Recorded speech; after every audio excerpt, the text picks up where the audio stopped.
Easter week, and it's also budget season. We better catch up or else we'll be left behind. Hi, I'm Audrey Williams. Thanks for joining us on Jamaica Magazine. What's on the show today? Financial analyst Jermaine Burrell weighs in on the money management policies of the government. Plus, how much do you know about locally produced items? We tell you about some great products made right here in Jamaica. Stay right here. It's another informative and entertaining show that'll keep your life on the right track.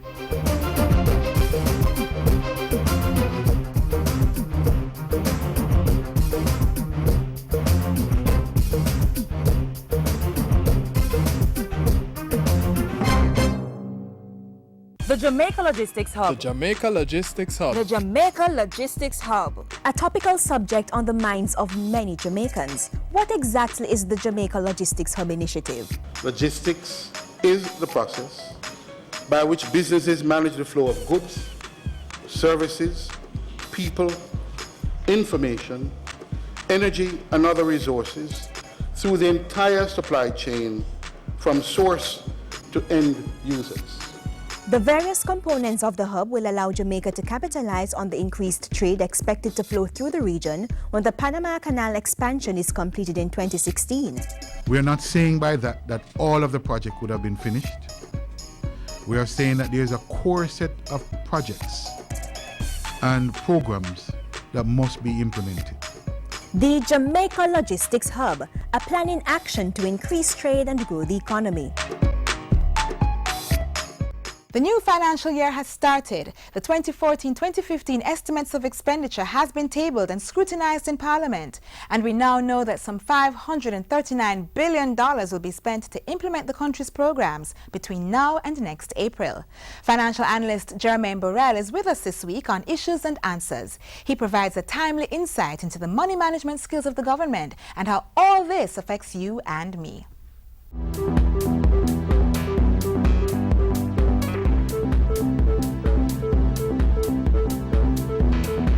Thanks for joining us for Issues and Answers. I'm Ian Boyne. We're still talking the economy. That's a major issue on the minds of people. And today we have Jermaine Burrell, who is research manager at the Jamaica Money Market Brokers. He'll be shedding light on a number of things for us. We thank you for your company. Jermaine, good to have you on the show.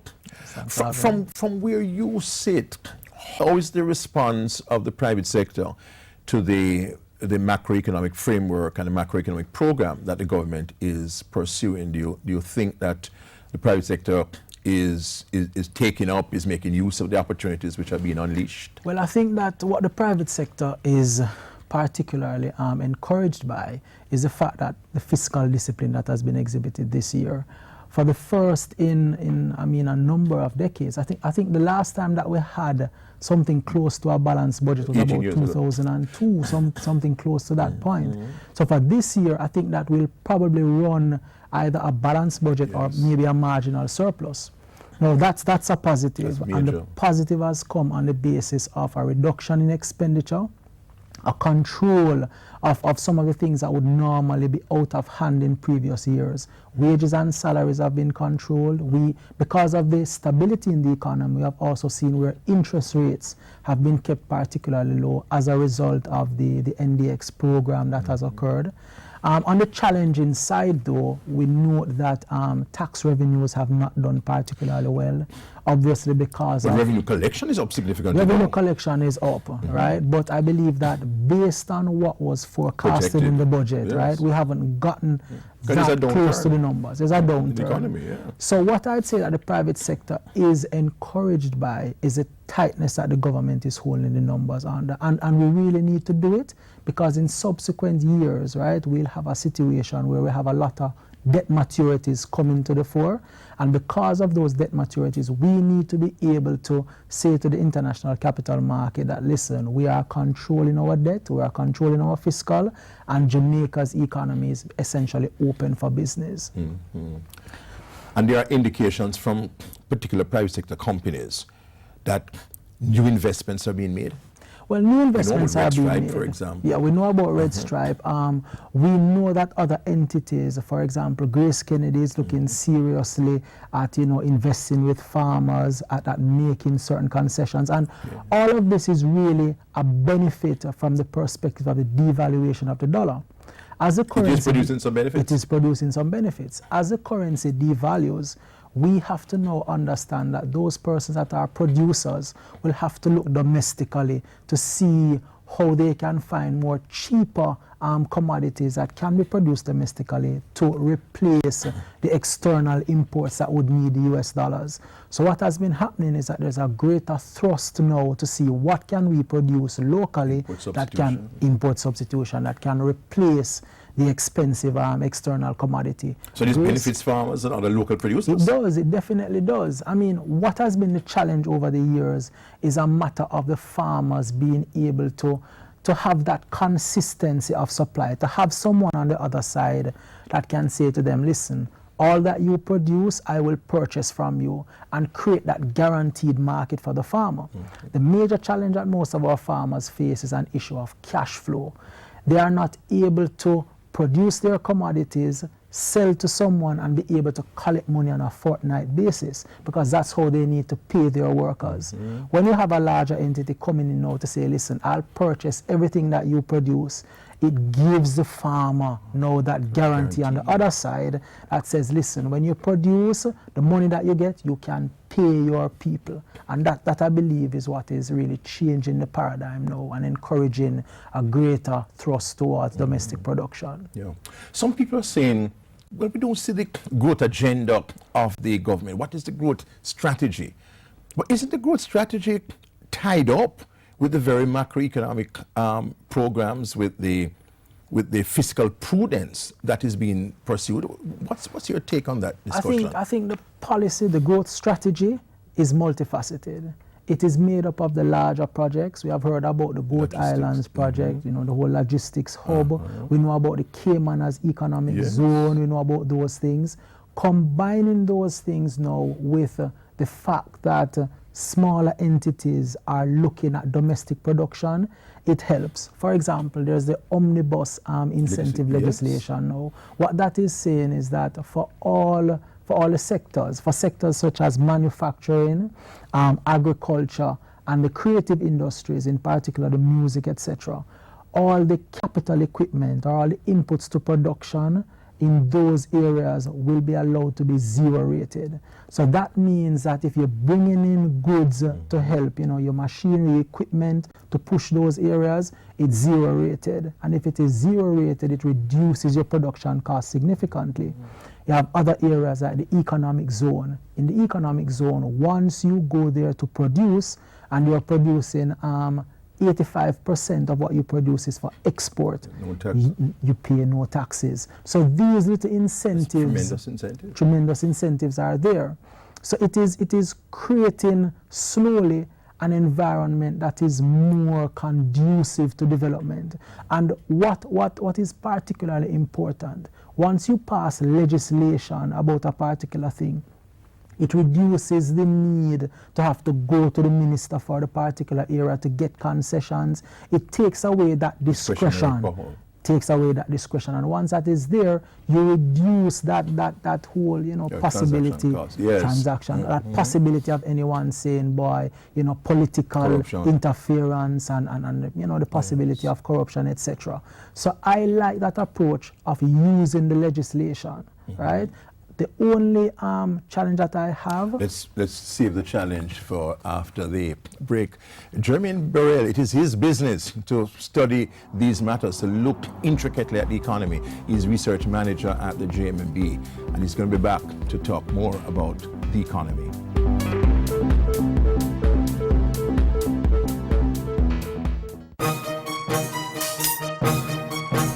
The 2014-2015 fiscal year is here. Tune in as the Finance Minister opens the budget debate on April 17. Dr. Peter Phillips will be followed by the Opposition Spokesman on Finance on April 22 and Government and Opposition members on April 23.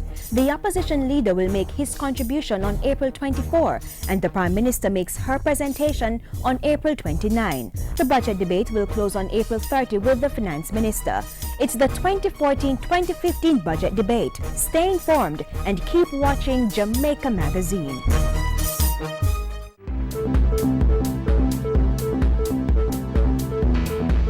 Jermaine Burrell is the research manager at the Jamaica Money Market Brokers, and he's talking the economy with us on issues and answers. You were saying there's a challenge. The primary challenge that I have is around the issue of energy and how long it seems to be taking us to get cheaper electricity in Jamaica. One of the things that's happening globally, right at our doorsteps in the United States, is that they have found a way now, they call it fracking, shale oil, right? So they have found a new procedure that allows them to extract greater oil and natural gas. So what's happening in the United States now is that the cost of energy for them is going down tremendously. As a matter of fact, the cost of energy in the US is a quarter of what it is in Asia and Europe. Yes. So the US, in terms of manufacturing now, they are very, very competitive. Now, if you are thinking about doing any kind of procedure in Jamaica, if you look at the fact that the United States energy is so cheap, you would not want to spend too much time doing any kind of value-added business in Jamaica. So let's take, for example, bauxite. One of the challenges that I've always had with bauxite is that I am always saying we need to be doing the value-added, that is the aluminium. That's right. Right? That's where you get the value-added product, the car parts, not just the raw material. But how can energy intensive. Exactly. How can a bauxite company now look to spend time to do the value added in Jamaica when they have the United States with cheap energy? And the longer we take to address this problem is the further other countries get from us. So those countries will solve their problem in terms of energy this year while we are still wasting time. And then next year they address a different problem. They may look at educational resources. They may look at another area, for example, the ease of business. So as we take such a long time to address a particular issue, other countries are addressing that issue. That's why the minister has moved swiftly to accept the OUR's decision on the energy matter, recognizing how crucial energy is. The fiscal rule, which binds the government to certain prudent policies. How significant do you see this? Well, I see it as being extremely significant. One of the challenges that governments have had over the years is that there's a problem in terms of spending. Whenever we look at periods in Jamaica's history where we have elections, right, there's always a challenge in terms of spending there. If you look at the way that the public sector has ballooned over the years and you look at the growth rate of the debt, and one of the very, very important points that persons need to pick up, there is central government and there is non-central government. The fiscal numbers that we see being published on a monthly basis, that comes from central government, but non-central government, your JUTC, your solid waste, formerly we had the Sugar Corporation and Air Jamaica. Racked up a lot of debt. Racked up a lot of debt. The challenge that we faced in previous years was that the fiscal would come out at, for example, a deficit of, let's say, 3%, right? And we could track the fiscal, I would know what the deficit would be. But then at the end of the year, right, the debt now that would have been racked up by these non-central government entities would just jump on the books. And how your debt grows is a central government deficit plus the deficit run by non-central government entities that would contribute towards the debt. So the big problem is not just paying attention to central government, but the other entities, your solid waste, your JUTC, those entities. All of them are together. Yes. They're lumped together. And that is why we have to say, you know, we really appreciate what's happening now in terms of the IMF agreement, and the fiscal rules. So the IMF has come in and said, listen, these are your problems. We knew the problems for a long time, but know that there's an external entity highlighting them and pointing out that, listen, you can't get access to the loans unless you address your problems. So those non-central government entities, I know that the Ministry of Finance has someone who is monitoring them aggressively. But what I would like to see is greater regularity in terms of the publication of their numbers. People are feeling some pain. The prices are going up in the supermarket. The dollar is declining. Is there a painless path? Is there an alternative to where the government is leading us? I mean, in my opinion, no. at the end of the day, we have been living beyond our means in Jamaica.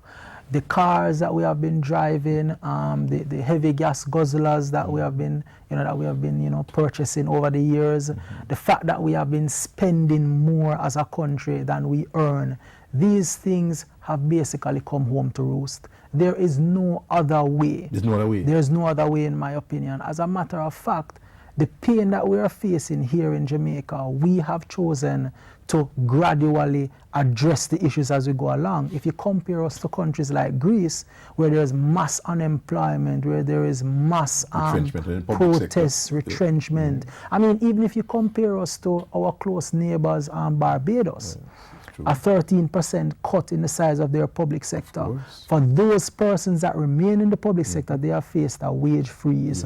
In terms of discretions, in terms of taxation, they have eliminated all of that.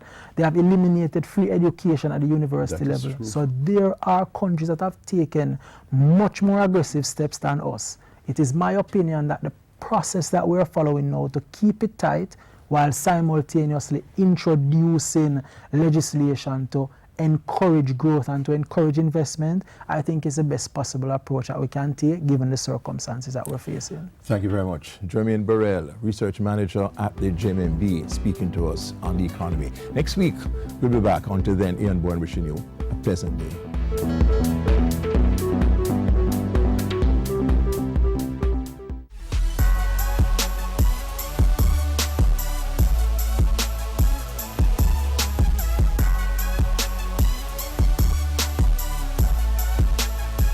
Businessmen and women, members of the MSMEs, no longer do you have to visit several government agencies to register a company or business name.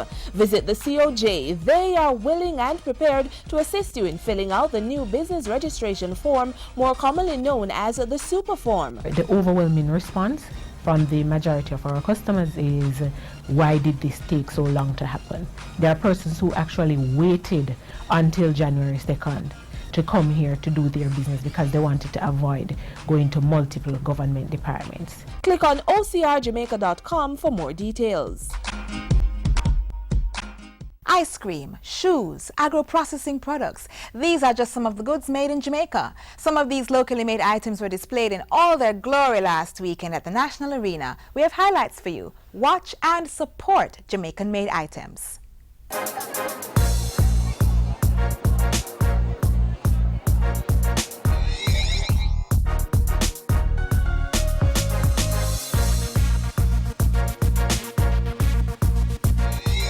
I must congratulate the JMA and the JEA for delivering this massive showcase of ingenuity and output, proudly bearing the label Made in Jamaica. There's much to celebrate about our manufacturing and export sector. The JAMPRO team has also been working tirelessly with the JMA and the JEA to bring a record number of over 600 buyers to this year's show. I have also been informed that all the spaces for the over 200 booths at this year's show were sold out up to 3 months ago. When you have your consulates promoting, helping you get the word out there, and then JAMPRO, when they're doing their trade shows, are promoting as well, that has helped us big time to achieve these numbers. Our orange juice, for example, is only locally made oranges are put in our orange juice. We have over 2,000 acres just for orange. The soursop, carrots, mangoes, we all try to get it from local sources. If we don't produce it, we try to get it from local farmers. But if there's a quantity issue, we would sometimes import it. We are on with the farming sector. We have several farmers coming out for the farmers market, where over the 3 days we project that we're going to be selling some 11,000 pounds of produce. If you go to the farmers market, it's excellent produce, and it's a part of the linkage that has been presented to us by the Ministry of Tourism, where the agriculture sector, the manufacturing sector, and the tourism sector can really work together to produce more and really grow the economy in a very big way. Machem is a company that started in 1991, where we started manufacturing these products. The silicones are made here, the coolants are made here, the epoxies are made here, the windshield washer are made here. Expo Jamaica has always been a very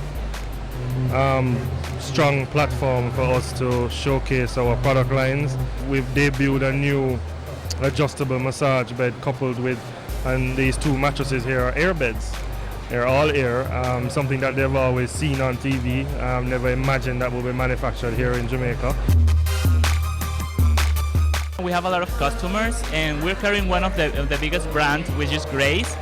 So we would like to see what other brands we could, bring to the US. We have sponsored around 20 buyers from Dominican Republic, Europe and other places as to promote the knowledge of and the good products that are manufactured in Jamaica. You have a very wide variety of products, from foodstuffs to furniture to clothing to chemicals, and we are very much impressed by the production capacity and the quality and quantity and the offer of Jamaican products. Looking forward to participate with Jampro in the future, because it has been a lot of business that's coming for us, and there are still more business in Jamaica that we need to get into the Cayman Islands. I don't know if I can say there's one thing that stands out for me, but if that's one thing, it might have been the farmers market, in a sense, because I can't recall, I hadn't been to the expo for a few years, and I can't recall if we had a farmers market. So RADA is out there, and you can get your cabbage and your tomato, your cucumber, and also plants, with suckers. I bought a few suckers myself. Not everyone here would have been able to sample this product. It's the cassava beer from Red Stripe. Amazing. I've been down at Flavors of the Past, and I've tried the sour wine, and it's really good. There's a lot of things that I never know that Jamaica made so many products, and I've using them, and I never even read the labels and see that it is made in Jamaica, and they are very good. The members of this sector are ready to fight and to turn this country back into growth, create employment, drive exports, take down the FX demand for FX. And I think if we can do that, and on top of it, actually, I want the public and the consumers of Jamaica to come and appreciate the products and the quality of products that are being made here. You can buy Jamaican first. Why are you going to buy something made in foreign and put jobs and money in a foreigner's pocket? Put it in your own people.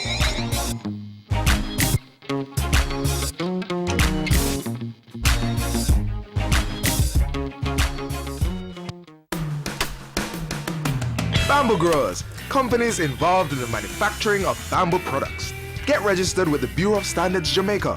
The BSJ is a member of the International Network for Bamboo and Rattan, and the government of Jamaica wants to develop a standard-led bamboo industry that could lead to job creation and economic growth. Companies, your products could be stamped with the regionally recognized Jamaica Made Mark certification and the National Certification Mark. Get registered and receive quality training and international certification. For more information, call the Bureau's Special Projects Department at 926-3140 or visit the BSJ at 6 Winchester Road, Kingston 10.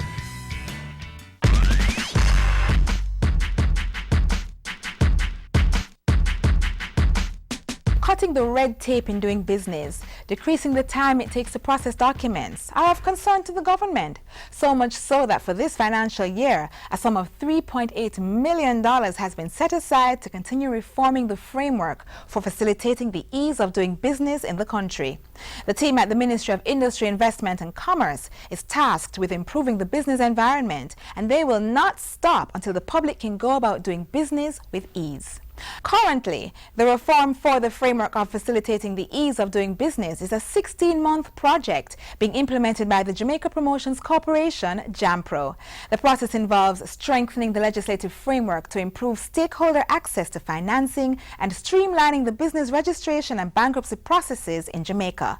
Already, the Security Interests in Personal Property (SIP) Act has been passed and the registry opened. Meanwhile, the Insolvency Bill is before Parliament and the National Collateral Registry and Business Superform have been launched. Let's work with the government as they strive to fulfill a critical area of Vision 2030 and make Jamaica the place of choice to live, work, raise families, and do business.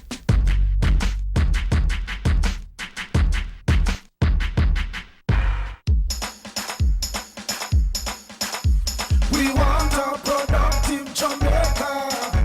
We are a productive Jamaicans. Productivity to move forward on this land. Productivity, that's the way to go, we should understand. Productivity is the way to go for all us Jamaicans. Small business, big business, old and young, we are tell every woman and man. We want growth and prosperity, free a better nation with a building plan. So we can build our product and sell our product and put more money in our hand. Our economy can rise to a level and build a better nation. Productivity to move forward on this land. Productivity, that's the way to go, we should understand. Productivity to move forward on this land. Productivity, that's the way to go, we should understand. Productivity. Productivity, pathway to prosperity. A message brought to you by the Jamaica Productivity Center, a department of the Ministry of Labor and Social Security.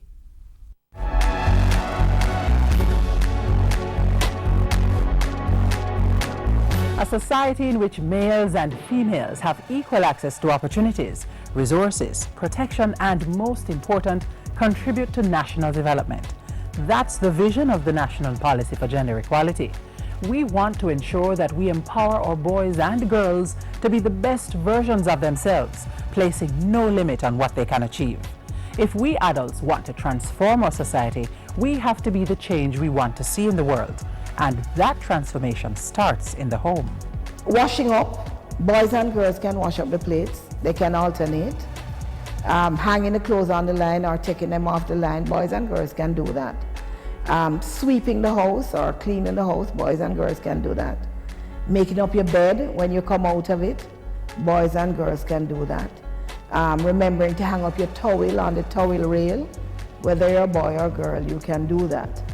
Now, because we're talking about gender equality, we're not talking about gender identicality, right, if I may coin a word. So it's not about boys and girls being identical. So let us say that I am a girl, but I love animals. So I would like to be the one who takes care of the dogs. Then that's fine. It may be that the boy, he may love cooking. Well, certainly, why shouldn't he do the cooking? So I think while the main thing is make sure they are engaged, you know, and one is not allowed to do nothing while the other one does everything. Remember, you're teaching your child lessons for life, so ensure that they are learning the right things.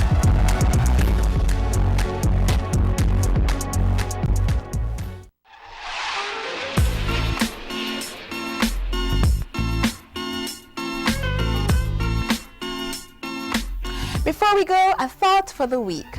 A dream doesn't become reality through magic. It takes sweat, determination, and hard work. Former U.S. Secretary of State Colin Powell. Share with us your thoughts on today's show. Drop us a line at jamaicamagazine@jis.gov.jm or send a tweet at JIS News. Click on jis.gov.jm where you may find more news, stories, and features on all the issues featured in today's magazine. To you and yours, have a great week. I'm Audrey Williams.